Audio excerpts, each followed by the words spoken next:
त्याच्यामध्ये असे काही गुण होते की आता आपल्याला पण थोडंसं काय झालं की डोळ्यामध्ये पाणी येतं. मग त्यावेळेस ब्रह्मबाबांनी फक्त एकदा सांगितलं की मम्मा इन आंखों से आंसू नहीं गिरने चाहिए. मग मम्मानी एका सेकंदामध्ये काय केलं, त्या गुणाला धारण केलं. अशी ही मम्मा कशी बनली तर जेव्हा पुन्हा ब्रह्मबाबांनी सांगितलं की मम्मा तू सखी क्या बनेगी, साक्षात लक्ष्मी महाराणी बनेगी, तो मग मम्माने त्या क्षणापासून स्वतःला काय समजायला लागली की मी कोण आहे, विश्वाची महाराणी. मग विश्वाच्या महाराणी बनण्यामध्ये जे गुण पाहिजे होते ते गुण मम्मा काय करत होती, धारण करत एक एक गुण स्वतःमध्ये धारण करत चालली. आणि अशी ही मम्मा मुरली काय करायची, मम्मा नेहमी मुरली रोज 3 वेळा वाचायची. आणि जर कुणी विचारलं की मम्मा सकाळी आपण बाबांनी सांगितलेली मुरली ऐकली, मग आता कशाला वाचायला, तर नाही, मम्मा काय म्हणायची, ही जी बाबाची वाणी आहे ही वाणी एक वेळा वाचून जमत नाही.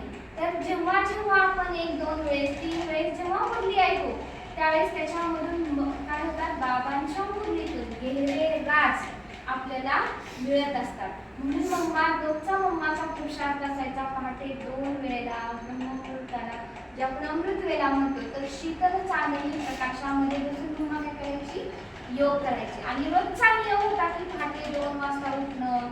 बाबा जसं सांगतात त्याच्यावर हाजी. ब्रह्मा बाबांनी सांगितलं आणि मम्मानी केलं नाही असं कधीच झालं नाही. हाजी मम्माचा नेहमी पाठ कोणता असायचा, हाजी का पाठ पक्का होता मम्माचा.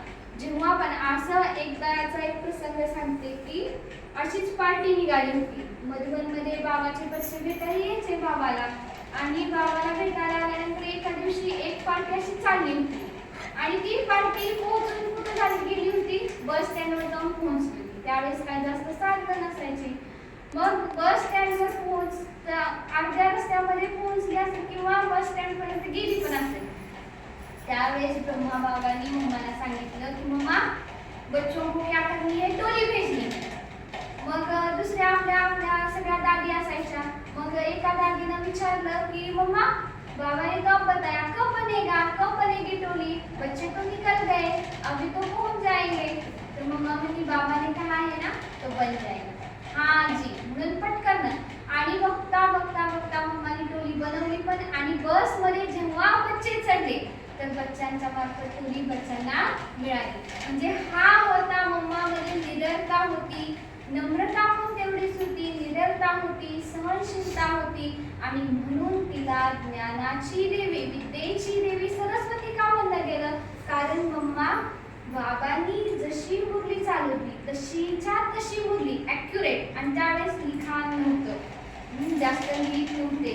जशी ब्रह्मा बाबांनी शिवबाबांनी ब्रह्माच्या कणाद्वारे मुरली चालवली तशीच्या तशी मुरली ॲक्युरेट मम्मा काय करायची, चालवायची.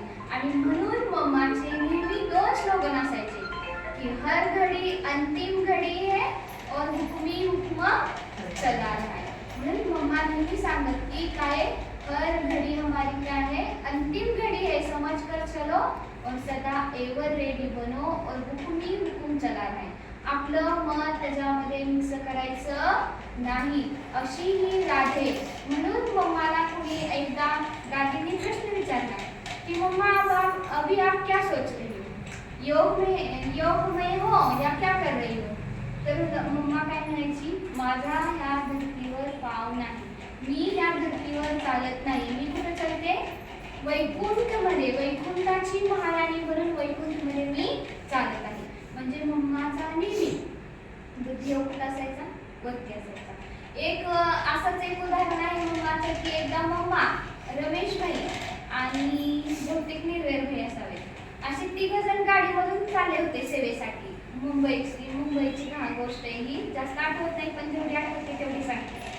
मग कारमधून चालले होते आणि कारमधून जात असताना कडेने काय होतं, एक अशी असतात ना ॲडव्हर्टाईज लावलेली असतात ना, तशी व्हिडिओ ॲडव्हर्टाईज लावली होती. मग रमेश भाईंनी मम्माला प्रश्न विचारला की मम्मा तुम्ही ती ॲडव्हर्टाईज बघितली का, जी डिजिटल ॲडव्हर्टाईज होती, त्याच्याविषयी तुमचं काय मत आहे.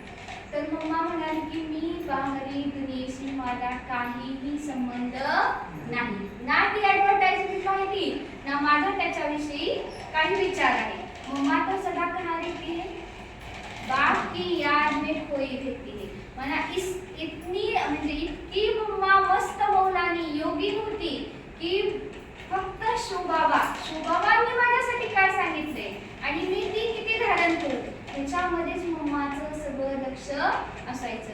म्हणून अंतिम वेळेला सुद्धा मम्माला बघा, मम्माला कॅन्सर होता, कॅन्सरची बिमारी होती, इतकं थकान होती शरीरामध्ये, तरी सुद्धा जी शरीराची बिमारी होती ती चेहऱ्यावर मम्माच्या कधीही दिसत नव्हती. मग अंतिम वेळेचे क्षण आहेत की दादी प्रकाश मलिनींनी निर्वेळ महिला फोन करून विचारला की आता मम्माची स्थिती कशी आहे. कारण जास्त आता पहिल्यांदा काय दादी सगळ्या सेवेसाठी निघालेल्या असायच्या, सेवा करत असत. मग फोन केला त्यावेळेस सांगितलं की मम्मा भलेही वर्ण दाखवत आहेत की माझ्या शरीराला काहीही झालेलं नाही, मी संपूर्ण व्यवस्थित आहे, पण तरी सुद्धा मम्माची हालत ठीक नाहीये. मग कुणाला दादींना अमृतलेल्या दादींना योगामध्ये बसल्यानंतर दादींनी पाहिलं की मम्माचं जे शरीर आहे ते पांढऱ्या वस्त्रामध्ये गुंडाळलेलं आहे, म्हणजे मम्मा आता या धर्तीवर राहणार नाही अशी अवस्था मम्माची होती. त्यावेळेस लगेच पटकन काय केलं दादी मधुबनमध्ये पोहोचल्या. तर बघता तर काय मम्माची स्थिती फारच म्हणजे शरीर सुटायला येईल अशी होती. आणि अशी असताना सुद्धा त्यावेळेस किती यज्ञामध्ये खूप सारे ब्रह्मवत्स होते आणि मम्मा काय करायची, गुरुवारचा भोग झाला की प्रत्येकाला आपल्या हाताने काय करायची अंगूर चिटोरी म्हणजे काय करायची द्राक्ष वाटायची योगामध्ये. मग तसं असताना मम्मा काय करायला की आता शरीर सुटायची वेळ आहे तरी सुद्धा इतके ब्रह्मवत्स त्यावेळेस आलेले होते की प्रत्येकाला मम्मा काय करत होती आपल्या हातामध्ये तर ताकद नाही. आणि पुन्हा मग ब्रह्मबाबांनी काय केलं, हातामध्ये हात घेतला, एवढी शक्ती भरली की मम्माचं शरीर कधी सुटलं हे माहीत नाही. तर अशी ही जगदंबा सरस्वती, म्हणून तिला ज्ञान वीणावादिनी हंसवादिनी अशी ही मम्मा. वय तर खूप लहान होतं, मम्माचं वय तर खूप लहान होतं, म्हणून ब्रह्मा बाबा जे आहेत ते गृहस्थींसाठी उदाहरण आहे आणि मम्मा जी आहे उदाहरण, हे मम्माचं उदाहरण कोणासाठी, मम्मा एक्झाम्पल कोणासाठी बनली, आमच्यासारख्या कुमारीसाठी आणि कुमारांसाठी मम्माचं हे सर्वोत्तम उदाहरण आहे.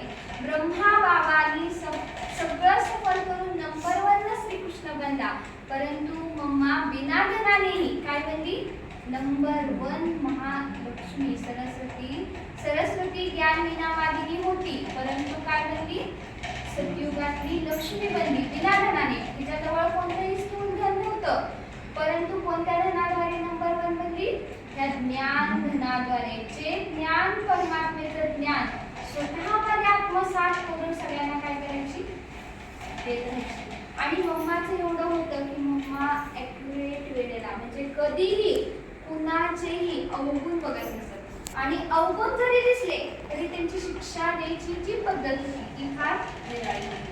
म्हणजे अशी सांगत होती की तुझे हे चुकले असं नाही. पहिल्यांदा काय करायची ब्रह्मा बाबा आणि मम्मा पहिल्यांदा प्रेमाने सांगत की बच्चे तेरे में ये गुण है, आणि परत काय सांगायचे तुझ्याकडे ही चूक झालेली आहे ही चूक. आणि मम्माची ही विशेषता आहे की मम्मा एकदा झालेली चूक पुन्हा करत नसत. हा मम्माचा फार महत्वाचा गुण आहे जो आपल्याला घ्यायचा आहे. आणि अशा या मम्माची आज किती वर्ष झाली 60 वर्ष. म्हणून फक्त शरीर कुणी घेतलं नाही, ब्रह्मा बाबांनी शरीर घेतलं नाही. मम्माचा सुद्धा जन्म झालेला आहे. मम्माचा जन्म कुठं झाला हे आपल्याला ब्रह्मा बाबांनी काय शिवबाबांनी सुद्धा सांगितलेलं नाही, परंतु मम्माचा जो जन्म झालेला आहे तो अशा एका ठिकाणी झालेला आहे की मम्माची सेवा आहे.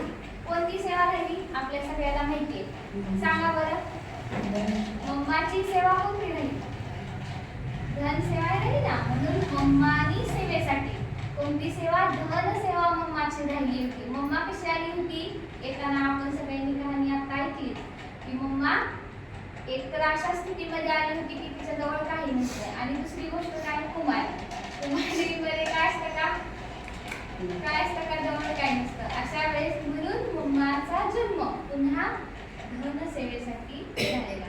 म्हणून मम्माच्या या 60व्या पुण्यस्मृती दिनानिमित्त मम्माला आपल्या सर्व ब्रह्मवत्सांकडून काय कोटी कोटी भावनांजली शुभ काय म्हणते पुष्पांजली म्हणूया.